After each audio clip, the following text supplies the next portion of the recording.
మీరు ఇంట్లో ఒంటరిగా ఉంటున్నారా? అయితే అప్రమత్తంగా ఉండాల్సిందే. అపరిచిత వ్యక్తులు తలుపు కొడితే అస్సలు తీయకండి.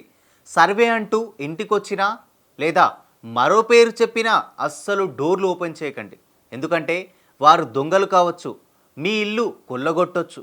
తాజాగా ఖమ్మం జిల్లా పరిధిలో అలాంటి ఘటనే వెలుగు చూసింది.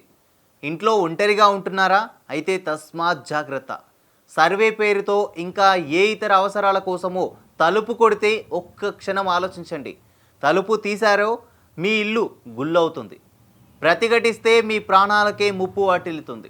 తాజాగా అలాంటి ఘటనే ఖమ్మం జిల్లాలో వెలుగు చూసింది. వైరా మున్సిపాలిటీ సుందరయ్య నగర్లో శీలం యుగంధర్ రెడ్డి ఇంటి వద్దకు పట్టపగలే కారులో నలుగురు దుండగులు వచ్చారు. సర్వేకి వచ్చామంటూ తలుపు కొట్టారు.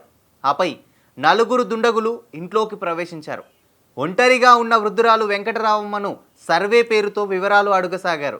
బయట ఎవరూ లేరని నిర్ధారించుకొని ఒక్కసారిగా దాడి చేసి కాళ్ళు చేతులు కట్టేసి నోటికి ప్లాస్టర్ వేశారు. అనంతరం చోరీకి పాల్పడ్డారు. ఇంట్లో బీరువాలో దాచి ఉంచిన 15 లక్షల రూపాయల విలువైన 18 తులాల బంగారు నగలు చోరీ చేసి కారులో పరారయ్యారని బాధితురాలు తెలిపింది. కుమారుడు శీలం యుగంధర్ రెడ్డి ఉద్యోగరీత్యా కొత్తగూడెం వెళ్ళాడు. కోడలు ప్రైవేట్ స్కూల్లో టీచర్గా విధులు నిర్వహిస్తున్నారు. ఇంట్లో ఒంటరిగా ఉన్న వృద్ధురాలని టార్గెట్ చేసిన దొంగలు సర్వే పేరుతో ఇంట్లోకి వచ్చి చోరీకి తెగబడ్డారు. మధ్యాహ్నం సమయంలో ఇంటికి వచ్చిన కోడలకు చోరీ సంఘటన తెలుసుకొని పోలీస్ స్టేషన్లో ఫిర్యాదు చేశారు. సంఘటనా స్థలానికి పోలీసులు వచ్చి కేసు నమోదు చేశారు. క్లూస్ టీం సహాయంతో ఆధారాలు సేకరించిన దుండగులు దొంగల గాలింపు కోసం చేపట్టారు.